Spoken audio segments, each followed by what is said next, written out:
Welcome back. I like this idea or this quote from Wendell Berry. We are fed by a food industry which pays no attention to health and treated by a health industry which pays no attention to food. And that's kind of highlighted in the idea that for most doctors they really believe that food had nothing to do with diet apart from fat was bad for you for such a long time. And but I think I'd like to change the quote. It's not that the health industry paid no attention to food, it's that they paid the wrong attention to food, because I think a lot of attention has gone into it. It's just been wrong. So here we look at the lies that keep us sick, fat and tired, and I say there's two of them. And the one I focus on, we all know Pinocchio, right? And his nose grew longer when he told a lie, so that's why he's there. And so this lie here, saturated fat is bad for you. That is something still a lot of people believe, even though core medical people are actually changing their view on that. And the second, and I'll tell you how that came about and how to change that. And this other second lie is you can get everything you need from a healthy diet. I think this is more in question still than that saturated fat is bad for you. So I'm focusing this whole tutorial on the diet part, not on the supplementation part. But that idea that you can get everything you need from a healthy diet, just to wrap that up in a second, is that if the nutrients aren't in the soil, they can't be in the animals or the plants that we eat, and therefore they can't be in us. So there is some question marks in there I think we'll need to handle over time. Now, I love Mark Twain, who didn't love reading some of his books when you were younger, but he had a great quote: "It's easier to fool people than to convince them that they have been fooled." Now, why do I have this here? I have it here because you've been fooled into believing certain things. And once you've been fooled, it's not easy to convince you that you've actually been fooled, because no one likes being fooled. And I wanted to take this moment to also acknowledge you for being open, to actually being willing to purchase a course like this, to dig in, get involved with it, because part of you knows the truth of this, and part of you wants to get real, and that part that wants to back yourself up is the part that's here today looking at this information. So hopefully I'm just talking to the converted. You just need a little kind of push in the right direction, a little clarification, and then you are good to go. So I want to take this personal moment to thank you for being who you are, and hopefully you can spread your message or spread this message to your friends. I said in the first module that maybe you might need to change your doctor.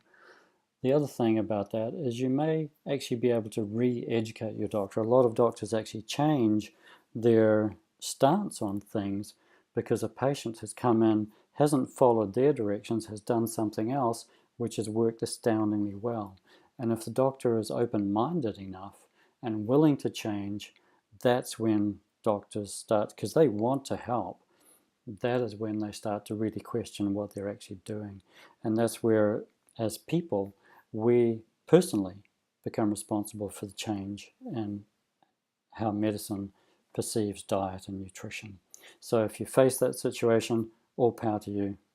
Send them to information that you'll hear from here that they'll be able to relate to, because it's one thing for a doctor to hear something from a patient, it's another for them to hear it from another doctor.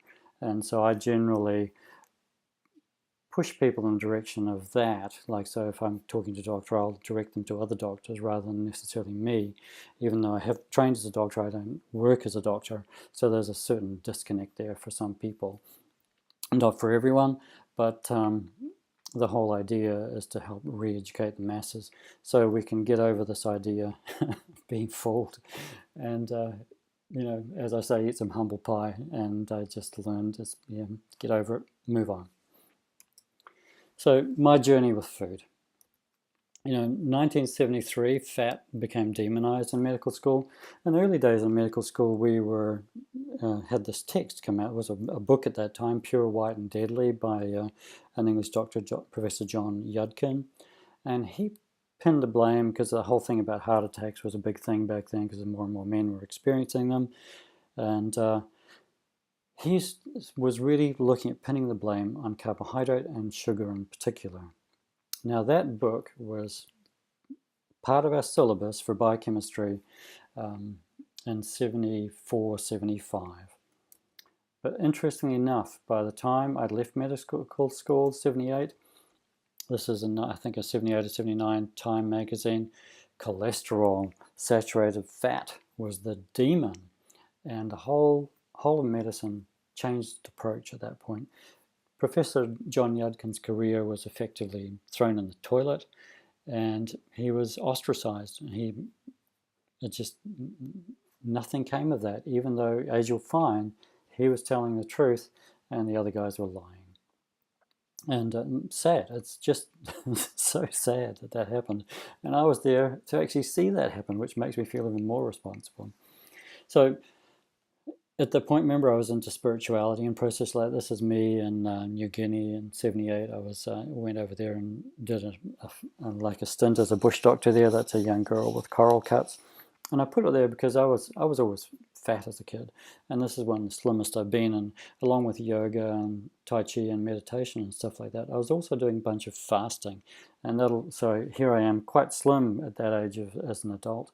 And I put it in there for that particular reason, to show you that fasting actually does work.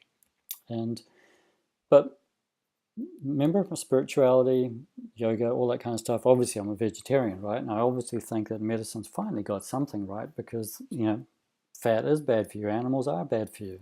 That was the idea I had. And I was a vegetarian for 34 years. Decent chunk of time. In 1990, I thought I was healthy. In 1990, I had my first pass at supplements, and I had some pretty phenomenal results. At that point, I went wheat and dairy free, and I also went wheat-free vegan for 10 years. I experienced a lot of joint pain and stomach bloating, and those things were massively relieved when I went wheat-free. Dairy-free was, I used to have a lot of sinus congestion. That just disappears if I stop eating dairy. We brought up our kids wheat-free vegan, the first one for 10 years, before we started to relax and go a bit more vegetarian. But, here I am, 2004. So I'm 55, I am 49 at that point. So you would say I looked a picture of health, and I've never really felt unhealthy in my life. I always felt like I had a good constitution. And you would have thought, as I say, I'm the picture of health here. But in the very next year, 2005, I get the first signs of inflammation in my body. And it started with blepharitis, and this isn't my eye. I had actually really long eyelashes when I was younger. And I'd wake up and they were so gum shut, so you can see that gummy pussy stuff on the eyelids there. Well, mine was so much it would stick my top eyelids to my bottom eyelids, and I'd have to clean them out before I could open my eyes as I was waking up in the morning. And I remember seeing that kind of thing in old men in hospital wards, and there I was experiencing it at 49. And then I got pustular rosacea. Again, this isn't my nose. I say that I would look like a cross between Rudolph the Red-Nosed Reindeer and a teenager, having an acne problem. And you see a bit of that later. But both signs of solid inflammation going on in my body. Something wasn't working right, but I thought it was age, didn't really think it was my diet. Looked at things like chocolate and alcohol. I was still drinking a bit of that. And those did make a difference for the rosacea. So I was working slowly with it. And then 2 years after that, I get cancer. And I don't know if any of you have had that diagnosis of cancer, but that really hits you. And it really hit me, and that's when I seriously started to question what I was eating. But I also went through a massive financial loss at the time with our accountant and an investment. And I was really feeling extremely guilty about that, and I believe that had a lot to do with it. So this may not have been related to diet, it may have been more just that emotional content. I also I used to have my cell phone right next to on my left groin, and it was my left testicle. Here I am. This is actually, for some reason, my wife Sally wanted to take a photo of me just before I went into an operation. It's operation sounds lovely, doesn't it? An orchidectomy, but getting your testicle or ball taken off is anything but lovely. But she just wanted to take a picture, and there I am. But I just wanted to let you know that I've been through stuff like that, and it's a wake-up call. And testicular cancer is really almost a Clayton's cancer, in the sense that Clayton is something that's not real, like Clayton's alcohol. It's something that came out in New Zealand a while ago. But in the sense that it's easy to survive. So I caught it early enough. I didn't need chemotherapy, which I'm really grateful for. And I had a 90% chance of 5-year survival if I just had surgery, or a 95% if I had surgery and mild radiation, because testicular cancer responds really well to mild radiation.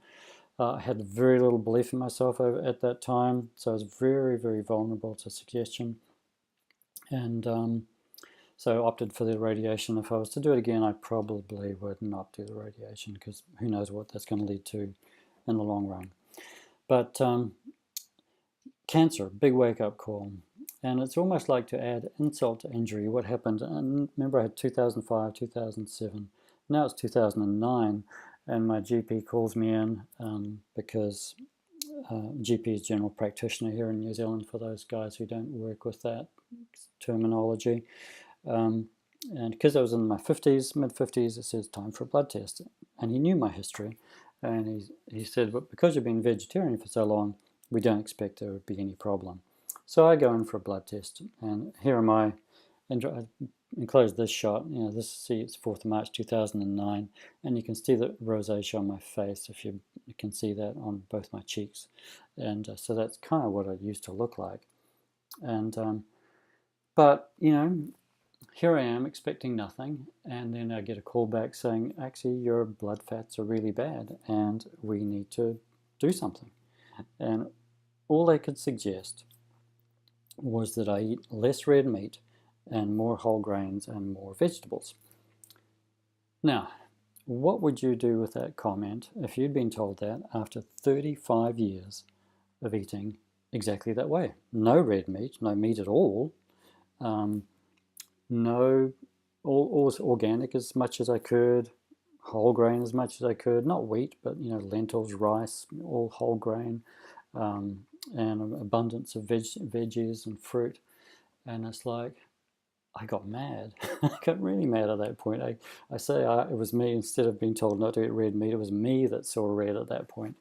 And so I thought, well, surely I've got something wrong here. So that's when I decided to I remember the cancer hit me, so that I'd been starting to think maybe I should change my diet. But this was like the final straw. And I said, well, I really need to dig in here. And I started looking and researching doctors who were saying something different to that standard advice of eat less meat and more veggies.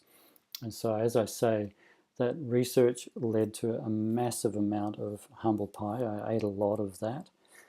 And then I finally moved to a low-carb, high-fat diet at this point. Some people call that a lower-carb, healthier fat thing, which I'll talk about that. And also my progression from here.